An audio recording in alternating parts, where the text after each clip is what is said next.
wait a little bit so I can hear me. How's it going, everybody? My name is Infamous Isaac, and I'm here. I almost had a brain fart. I forgot what I was gonna do for a second. I'm here with a video on John Wick Chapter 4. So, after catching up to all the movies, which the they were done with a purpose. The reason was because I was gonna go out watch it with some friends of mine. I went out, I watched it, and now I'm here ready to talk about it. And I'll be honest with you guys, I'm gonna keep the spoiler free section short because I want to talk about this movie. If you can tell by the title alone, my opinions are very positive already. So let me just start off, cut to the chase, right? The movie, best movie in the series by far. In my opinion, this is better than two, and you're gonna see that in my rating. It's gonna be reflected. The cinematography, beautiful. Chef's kiss. Every shot in this movie was awesome. All of the cinematic camera work and just the paneling, or not paneling, that's manga. Just the way that they were switching between shots and the way that some of the shots were just positioned, like it was beautiful, genuinely beautiful. Excuse me, beautiful. And speaking of which, the or well, excuse me, speaking of beauty, this movie was beautiful from head to toe. It was just drenched in neon lights, and it was just dark. When it was light, it was beautiful. No matter what, this movie was set basically in nighttime, with the daytime scenes being there, but being rare and few in between. For the most part, this was a nighttime movie with the way it was happening, but like it did not matter. This movie did not look the same whatsoever. The nighttime was filled with vibrant lights, different colors, and it didn't matter where you were in, whether it was Berlin in Germany, excuse me, Berlin, Germany, yeah, Paris, France, or Osaka, Japan. Like you saw so many different colors and color schemes, and just like it was so beautiful. Genuinely, such a beautiful movie. The soundtrack was fire. Probably the best in the series by far. Like, it was, it was really memorable. There was some tracks that was just like, bro, what am I listening to? This is so heat. I love it. The fighting, best in the series, no doubt. The only thing I think that can rival this movie in terms of fighting is three, and that's because of the end of three with all that crazy fighting, and that I'm not gonna mention the name because that's also a spoiler. But this movie had amazing fighting. It is for a couple of reasons that I'll get into later in the spoiler section. But um, what's the word? Fighting aside, the action was amazing. I love the fact that John Wick doesn't have explosions, and if they do, they're very reserved. This is a hand-to-hand gunplay combat just movie series. That's how it's always been. And that's what I always love about it is that the with an action movie you would think that there would be mad explosions because that's just the trope, but no, they reserve them. They reserve them from very important and special parts. And I guess if you think about it, that would save more money because you don't have to make explosions. But then you also have so many fights and so many scenes where they're just fighting. It's just like, are you really saving money? Maybe, probably, yeah. I don't know. But regardless, the movie was just great. Peak fiction, honestly. It was so fire. I'm gonna give this movie a 9.5 to a 10 because I was struggling. I rated John Wick 2 so high, like with a 9.5. I was struggling to decide whether or not this movie was better, and it was. The only thing I was worried about was the ending, but once we got to the ending, it finished strong. It finished really strong. By far the best ending in a John Wick uh, qua quadrology. No, that doesn't sound right. That doesn't sound like a real term. Probably isn't. But it was what a way to finish strong. I love this ending. Besides like two, in this movie overall 9.5 to a 10. I gotta give it to it. I was struggling debating with Reaper for life if I should give this movie a 10 or a 9.5, but this movie deserves it. This movie is a 9.5 to a 10. If you choose either one, I don't blame you, but this movie is a 9, no doubt. Nothing less than a 9. Like that. This movie was so fire, so good. That's why I'm gonna get right into talking about the spoilers. So if you wanna go watch the movie, go watch it now. Do not watch this video until you watch the movie and then listen to my opinion. So yeah, I'll be waiting. But spoiler free section over. Alright, so people who have watched it or who don't care, get ready because this movie's crazy. So the movie starts with John Wick after the end of John Wick 3, where gets betrayed by Winston, and now he's in the Bowery King's underground realm. You know, he's there, and he's basically recovering, rejuvenating. He needs to get his health back up, and the movie starts with kind of like a little montage of John and the Bowery King talking. It's just super cool. Then it cuts to John going in the desert where he met the lead of the Continental, or not Continental, the High Table, and it was a different guy. The last guy got killed.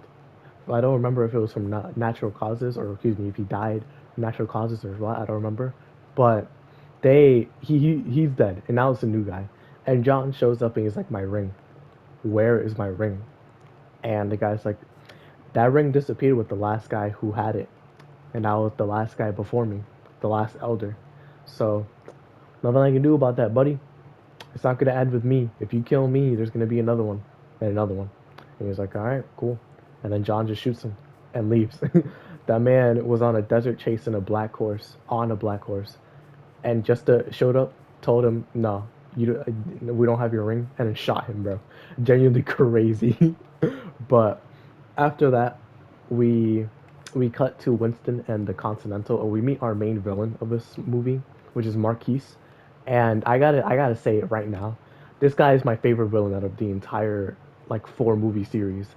He is so cool. The man has such a swagger to him, and it's not literally like it's not like Santino D'Antonio, where it's, oh, this man is strong, but he's a coward. He wouldn't do anything himself.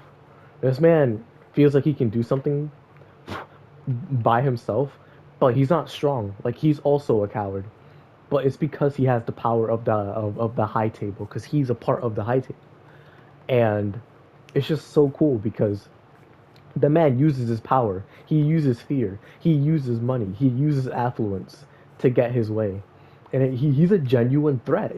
And the fact that like he dresses so dapper too, like the man is a rich boy. He's a pompous, rich, arrogant guy. He's French. He's well. So I didn't put that like that French comment as in like, oh, to be disrespectful. It was more like it was an attribute that he has. He's French. That's what he is. But he's just super cool. Genuinely super cool. I love him. He's so fire. But regardless, he gets introduced and he shows up at the Continental and he's like, "Yo, evacuate everybody before I blow this place up." And Sharon and Winston go to this guy who has a building in New York, and he's like, "All right, you know what happens, Winston, when you defy the high table and all that? Just actions have consequences, you know." And he shoots Karen. He shoots him, or Sharon, excuse me. And Lance Reddick's character, by the way, God rest his soul, the man passed away recently. I've been putting it in my comments of this movie series, but I have to say it again. God rest his soul. They had a tribute for him at the end of the movie as well. The movies will not be the same without him if they continue. But regardless, Karen's or Lance Reddick's character is dead. Sharon, God rest his soul. And Winston gets left there with the pieces. Like, all right, what are you gonna do now, Winston? What are you gonna do now? And the Continental's dead. Like, it's completely destroyed. They blew it up after Winston and Sharon met with the Marquise. So it's like, oh, okay, cool. And now Winston has a vendetta. He's bloodthirsty. And what's it called? Next, we cut to John, and we see him in Japan. We're going to Osaka, and it's crazy too because in these movies, they went literally everywhere. Like in John Wick 1, it was mostly in New York. I think, if I remember correctly, I think it was all in New York. In John Wick 2, it was Rome. Yeah, it was Rome, and then going back to New York, which I'll mention later. John Wick 3, it was what was John Wick 3? I don't remember. They went to the desert. I know that. They went to Morocco. There you go. They went to Morocco, and yeah, honestly, that's all I remember. That is genuinely all I remember about John Wick 3. And then John Wick 4, they go to Osaka. I'll mention the other 2 places next. But regardless, they're in Osaka. John has friends in high places in this place. One of them being a leader of the Continental, and it's Koji. Him and his daughter run this place, And Koji finds John and he's like, all right, what's your business here? You know, we're friends, but I need to know what you're doing. And Koji's daughter is just like, yo, please get him out of here. Like, I don't want you to die, Dad. And then he's like, listen, he's a friend. I am indebted to him. I will not let his pleas go unanswered. And so John and him are talking, and they're just like, well, I need a, I need a way to get out. You know, I need friends, and it's super cool because John is desperate. The man is desperate. He needs to find ways, bro, to take down the high table, basically. And Koji's just like, all right, well, I mean, you have us. You don't have the Continental because things turn out that like the high table shows up and he just start beating everybody up. Luckily, Koji has men who are guarded up, bro, who are straight sticked up. The only problem is that we meet this character, right? His name is Kane, and he's a blind Chinese. Oh, excuse me. He's a blind Asian man. I don't know if he's Chinese. That's really racist if I assume it is. But he's a man of Asian descent, and he's blind. He uses his cane to fight basically, and the man is saucy. As soon as I saw that there was a blind man in John Wick 4, I knew moment from that I saw him. He was going to be saucy. There was no way that he wasn't going to be saucy, and he was from start to finish. That man Kane is heat. He's hard. Like out of all the antagonists in these movies, whether it's Marcus or Miss Perkins or Cassian or what's his dude's name, Zero, what's his dude's name, Kane is the best one. Out of all of them, he is the best one, bar none. He's fire. He goes crazy. Okay, but Kane shows up to the Osaka Continental, and him and Marquise's goons are ransacking the whole spot, and they're basically just trying to kill John Wick. And John, Koji, and Koji's daughter all are just beefing with everybody who shows up, bro. Have this crazy fight scene in Osaka, really beautiful place, just overall the nighttime, the Neo Tokyo type vibe, bro. It was so cool. Generally, just a beautiful like scene and just setting to look at. Awesome cinematography, fire. The fighting, fire. I love when there's characters who can fight on equal footing with John Wick, who are fighting alongside him. And we get to see them and how they fight because their personality really shines through. Like Koji's daughter, just really aggressive fighter. She's meant to kill. Like she goes to kill. John Wick is more like he's a disabler, and then once his opponent's disabled, he goes for the kill with a gun. Like Koji, he's a samurai. You know, he's basically a samurai. That man has his honor, but he uses a sword. He's so cool. But everybody is using guns, bro. No matter what, everybody's using guns. Just a super sick fight, awesome scene. I love it from start to finish. It was fire, bro. Genuinely fire. But John escapes because we meet another guy. His name is Mr. Nobody, and he has a dog. He's like Sophia from the last movie. Her, yeah, I think Sophia. Yeah, and his dog is a German Shepherd, I think, or a different breed. I don't remember, but brown fur, all that stuff. And he helps John escape. And the reason why is because he wants his bounty to get to, excuse me, $50 million. And right now his bounty's at 20 million. So he needs to basically be a bounty hunter until then, until he can get the prey high enough. And after that, John escapes, and he goes to Winston in New York to find him and just be like, yo, I need a way to beat the contest, or excuse me, the high table. And meanwhile, back in Osaka, what's his dude's name? Koji and Kane have a fight. They're also really good friends, and Kane has to do this because he's been contracted by Marquise to take down John and anybody who's associated with him. And the reason for that is because Kane has a daughter that he's trying to see, but he can't because people are on the lookout for him and they will kill his daughter if he even tries to contact her. And it's crazy because the man's just like John, literally just like Jonathan, where they both tried to get out of the game, but they were forced back into it due to outside forces. And we know John's story. The man lost his wife, lost his dog, lost his car, and has been stuck in the game ever since. While Kane is literally trying to protect his daughter by not being around her because his life is too dangerous. But now they're both back in the game, back as key players. And Kane fights Koji. He kills him. He didn't want to, but he had to. And now Koji's daughter is seeking revenge. She will kill him, or John will kill him. And John, wow, I almost just said something crazy. But regardless, John is again in New York. The Continental's gone, and him and Winston meet. And one thing I do want to see or want to say, I remember watching Moist Critical's video, at least like the end of it, to see what he thought of the movie. And one thing that he mentioned was like Winston and John's meeting, or at least this is what I'm assuming. If I'm wrong, then whatever. But this scene is really fire, but also kind of underwhelming, right? And me and Reaper were talking about it. And he's like, yeah, but at that point you can chalk it up to being a nitpick more than like a bad take against the movie. And it's like I understand that completely because what's it called? The scene wasn't bad at all. Like not bad at all. The only thing is that John Wick, he is a man who got betrayed by one of his closest friends, someone that you can consider a father figure to him. The man got stabbed in the back metaphorically and shot in the back figuratively or physically, like literally that's what happened.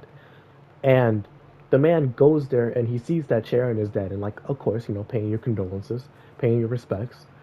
But the man didn't really like he he didn't have any venom to his bite when he was talking to Winston. He didn't feel like he was angry anymore. And maybe it's because it's the high table, maybe because he just chalked it up to like Winston did this because it's the high table, but it feels like there would still be something there because that man betrayed you. At the end of the day, your trust has been voided because he shot you in the back. But John wasn't like that. He was just being his normal self, where he's a man of few words, very short and to the point, and he left because Winston gave him some information. And granted, I didn't think he was gonna kill Winston, unless if that would have been the plot of John Wick 4, where he goes to kill Winston. But no, that's not the plot of the movie at all.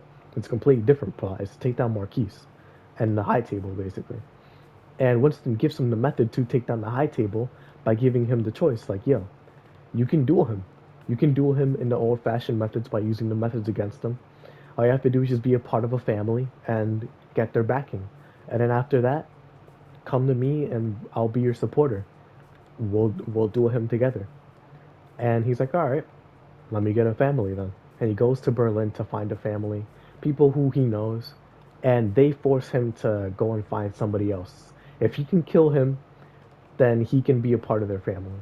And the reason like the leader of this group tells John to find this guy is because this guy killed the leader's father because of their association with John. At the very least, their meek association with John. So now John goes to this guy's table. He goes to this area, and he's met by Kane. Kane is there sitting at the table with John, and next thing you know, Mr. Nobody shows up as well. And it's all three of them against the guy himself, the dealer. And it's laid out on the table very, very, very quickly that Kane is here to kill John. Mr. Nobody is here to kill John. And John is here to kill the guy, the man himself. And the man himself is here to kill John. So it's 3v1, literally 3v1. And the man decides, all right, well, let's play poker then. Let's play poker and see who wins. If any of you win, you get to your desire granted. You get to kill John. If I win, you'll find out. And they all get crazy hands. Um, what's this dude's name? I think it's Kane. He gets a royal flush, or I think he gets like four nines, four of a kind. John gets a pretty good hand, and Mr. Nobody gets a royal flush. That's who gets it. But I never, well, I don't remember the rules of poker. I play blackjack more of anything, but the dealer gets five of a kind. He gets five twos, so he wins by default. And John is like, all right, well, I lost. And he throws a card at the dealer, slicing his neck, basically cutting an artery. And now the beef is starting. Kane and Mr. Nobody take care of the guards while John chases the guy himself.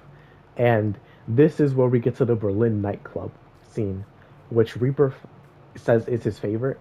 And honestly, I don't blame him because Osaka is really good and it's close to being my favorite, but the Berlin nightclub, fire. Genuinely fire. Like, oh my gosh, it was so good. But yeah, Berlin nightclub boils down to John chasing this guy and fighting him. And the guy being a generally good fight. Like, the man has John on the ropes for most of the fight. And the only reason John wins is because the man is quick-witted and quick on his feet. Like, the man could have easily lost and died, but he didn't. Because he's John Wick, and the man's Baba Yaga, bro. The man is Baba Yaga. I have to mention, though, that poker scene, like, one of the best scenes in the entire series, bro. That scene was so cool. The tension was so fire. I was hoping that they would play poker, bro. And they did, because they showed the man fiddling with cards, shuffling all of them, and it was just so cool, bro. It was so cool. But regardless, the fight happens. John and him are fighting while Kane and Mr. Nobody are fighting all the guards, and John beats the dealer. Crazy fight, genuinely a crazy fight, because the dealer's a big dude. Like, he's strong, he's big, and man has asthma, so that is kind of a slight against him. So it's a detriment in his fighting. But he's a big dude regardless. He's super cool. But regardless, John beats him. He snaps his neck on the stairs by having to fall over the railing. And everybody's leaving the nightclub. And Mr. Nobody goes to take a shot at John, but Kane stops him by putting his cane at what's it called at his neck. And Kane, by the way, is like Abel and Kane type guy, not like Cane Kane. Super cool guy. And like, I don't mean this to sound racist, not like in a racist comparison, but I just mean more in the sense of like, in terms of style when I say this. John, or not John Wick, Kane and Jackie Chan have like that same flair to them when they fight. Kane using weapons and guns and just his sound, his lack of sight to fight, adding flair and style to his fighting, while Jackie Chan is using kung fu and martial arts to fight. Like, there obviously couldn't be any more different in terms of the way that they fight, but the style is there. The style and the flair is there. And it's so cool just looking at them fighting. Cause like, Rush Hour, that's how I saw Jackie Chan first fighting, and it was so cool. Cause the man genuinely has flair, and it's awesome. And then you have Kane, who's like, that man isn't using his fists, he's using his wit, his weaponry, and his disability, and turning into an ability, like turning into a boon. And it's just so cool. It's genuinely just so cool. But yeah, after the nightclub, John goes back to the family that is trying to put him up, and they agree. They agree to the terms now. And now John goes to Paris to meet with Winston, Marquise, and I forgot the name of the what's it called, but a mediator, right? He's here to uphold the rules of this duel. So, oh, by the way, I forgot. Winston and Marquise had a meeting before this to set the rules, like, in play and all that, or excuse me, declare the duel. And it was just such a cool scene because it's the Santino D'Antonio Museum from John Wick 2. And it just has all these crazy paintings that probably all have a lot of symbolism. Fire movie, generally fire movie. But yeah, they meet in Paris in front of the Eiffel Tower. A good view, a good backdrop. And it's John issuing a challenge to Marquise. Marquise electing his fighter, which is Kane. Kane does not want to do it at all because he and John are basically brothers. They consider them like brothers. It's kind of like the Japanese, like, you drink the sake and now you're brothers type thing. And it's just super cool. But regardless, Marquis selects Kane. John is being sponsored by Winston, and Winston says like, all right, if John wins, I get my Continental fully rebuilt, and I get my power instated or reinstated. John gets completely like out of the high table like order. He no longer is bound by them. And if Marquise wins, you know, they die. John Wick and Winston die. Kane gets to be with his daughter. And those are the rules. It's going to be in Paris, in front of a church, sunrise, the next day.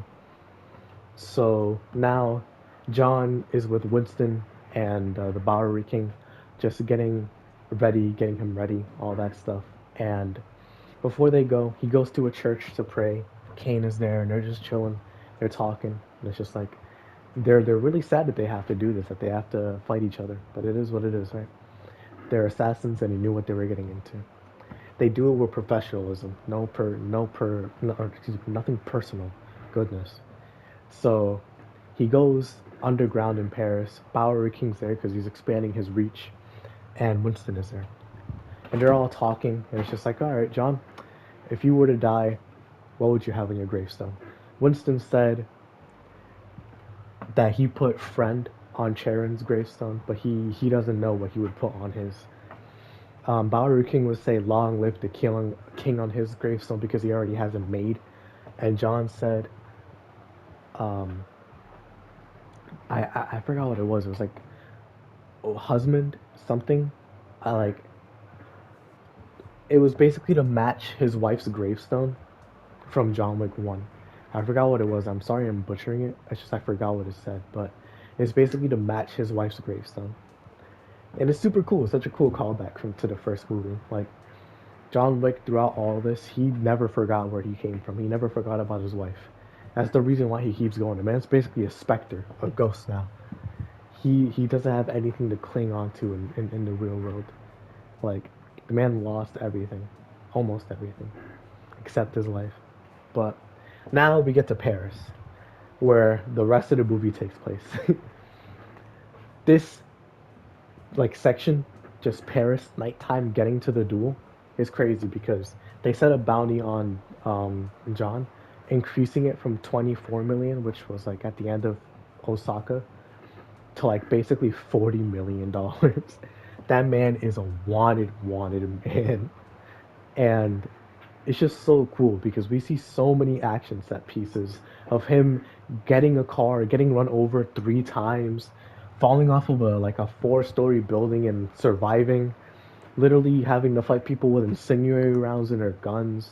Just all of this nonsense, bro. It's so crazy. And Mr. Nobody's here as well. Kane isn't participating, at least not yet, because he's part of the duel. But Mr. Nobody is definitely hunting John because he got his re-up on Marquise's bounty. He was like, yo, I'll kill him if you put it at 40. And he's like, all right, it is what it is. And now he's hunting him. But we have this cool scene like at the end of the Paris scene, basically, where John saves Mr. Nobody's dog. And it was such a cool parallel where like he had the choice to kill Mr. Nobody and then kill the dog. But instead of making enemies, he made a friend. And it was just like, bro, that is so fire. It really comes full circle. Your actions define what you are in life and in death.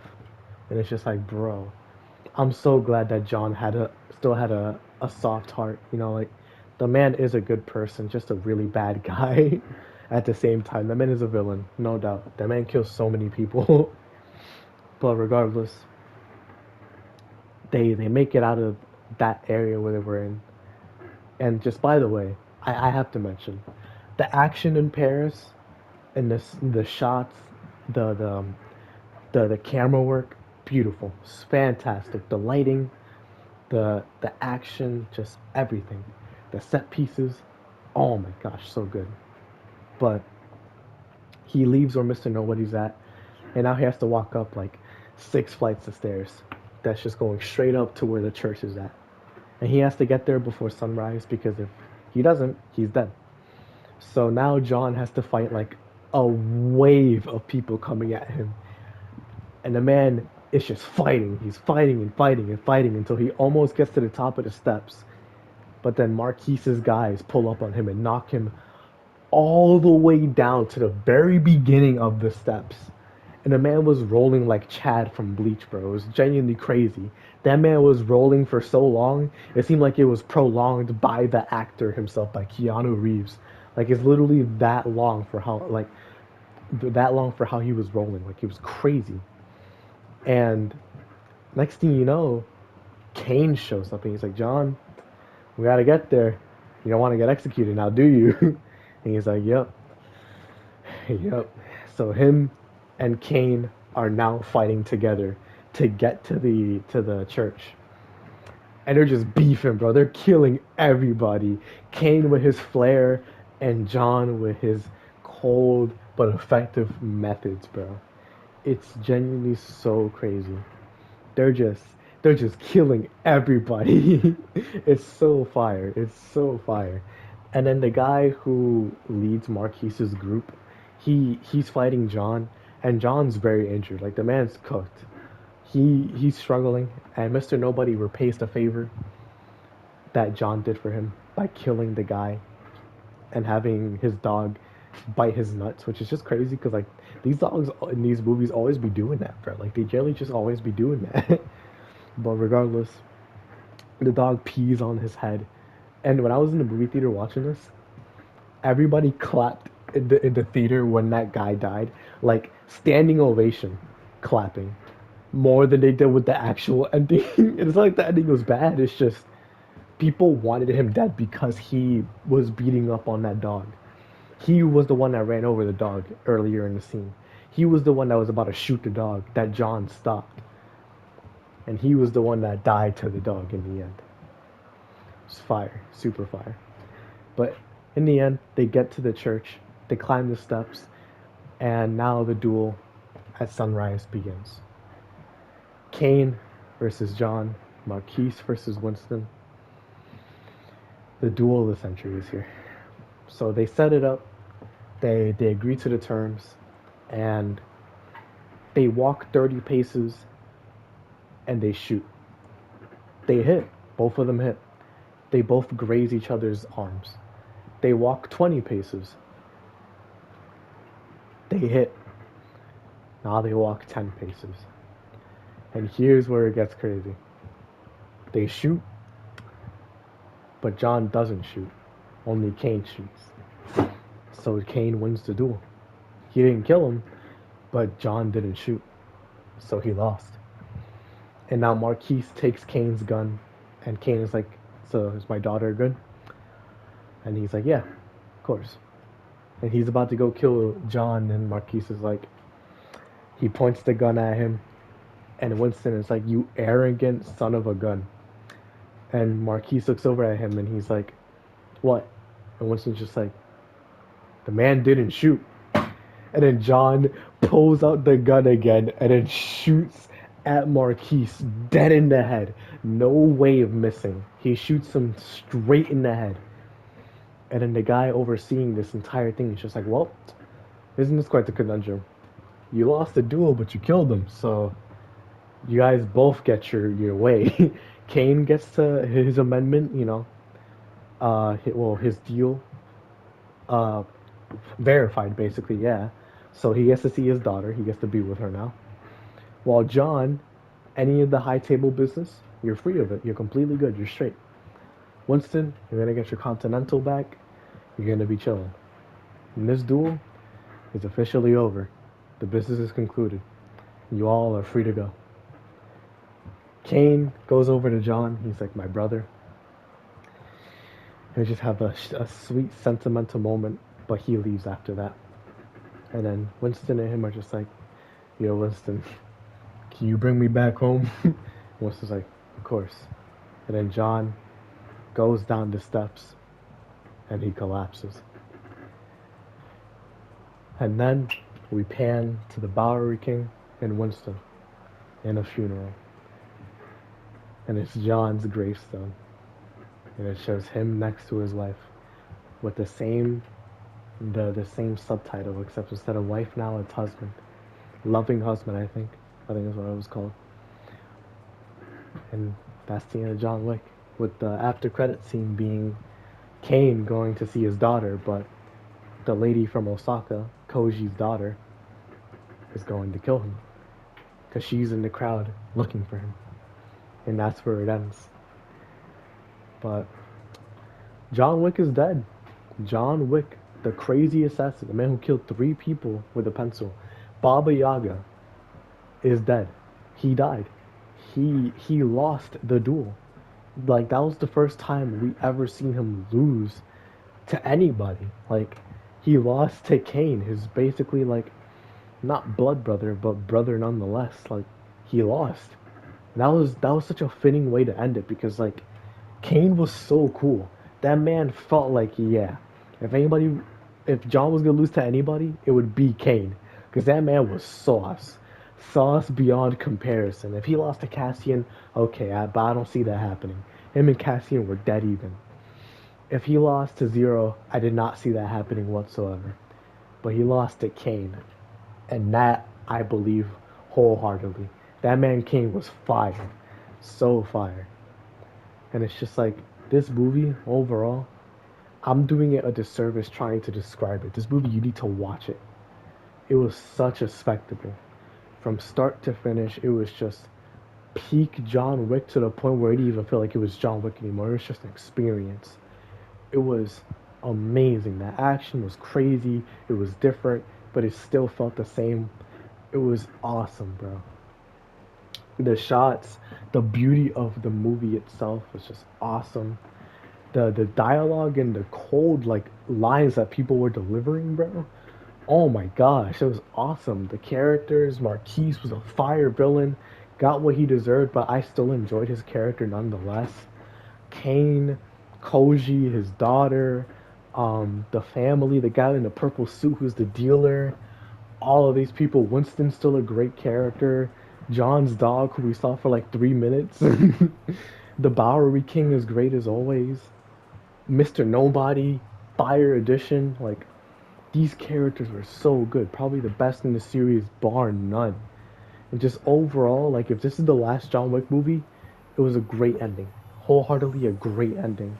And if they ever do another movie, I really hope like it's Kane or something. Like if it's the same universe but with Kane, like that would be so cool because Kane was fire, bro. Kane was so fire. But they have potential to continue the universe, but it's just now it's not John Wick anymore. But the man's dead. Like the man is genuinely dead. So how can you continue, right? I don't know. Like, but Keanu Reeves, like the man's still alive. God bless his soul. Lance Reddick passed away. God rest his soul. But like there is potential to continue. It's just whether or not they should. Because this is such a perfect way to end the series. Like the movie was amazing. The ending was amazing. The series overall was amazing. Like I I'm happy with it ending here. Genuinely, I'm happy with it ending here. Like I'm so glad I caught up to the movies. I have no regrets watching any of these movies whatsoever. And I have no regrets saying that this movie is a 9.5 to a 10 out of 10. It is genuinely one of the best movies I've ever seen, and honestly, the best movie of the year so far. Like, it is fire. Genuinely a fire movie from start to finish, bro. I love it. But yeah, like, shoot. I mentioned everything in the spoiler free section, everything I liked, so overall, I mean, like, please go watch this movie. That's all I can really say. The acting was amazing. That's one thing I forgot to mention, the acting. The actors are fire. Keanu Reeves, being John Wick, like the man just has to have a stern expression and just say like 3 words at a time. like I'm not saying that it's not a easy it's not a hard job. I'm just saying like the man isn't gonna change his acting. He's not like he's suddenly gonna have a crazy emotional moment. Like that only happened in John Wick 1. That was not gonna happen in John Wick 2, 3, or 4. But acting flawless, awesome. I love it. That's one thing I forgot to mention. But regardless, I'm gonna rate this movie car out of 10 because that man John Wick kept getting hit by cars like in every single movie. Every single time he's always just getting hit by cars, bro. And that man does not lose, like, it does not break ribs, does not break his spine. The only thing that he loses is blood and fingers. Because that man can fall out of a 5-story building, land on a car, and just keep walking. Like these guys are made out of iron, bro, made out of steel. It's so crazy, but it's so fire. So yeah, I think that's it for me for now. Honestly, like John Wick, 9.5 to a 10 out of 10. I have no regrets giving it that rating because it deserves it. Genuinely deserves it. So yeah, thank y'all for watching. Hope y'all enjoy. It's gonna be going up on a Saturday when you guys see this because I was originally gonna have this go up on the Friday I went to go watch it, but it is what it is. Like you can't predict the way things are gonna go in life, so why try to? But yeah, you guys are gonna see this on Saturday, the next day after. So yeah, Thank you all for watching. Hope you all enjoy. I'll see you all in the next video. Peace.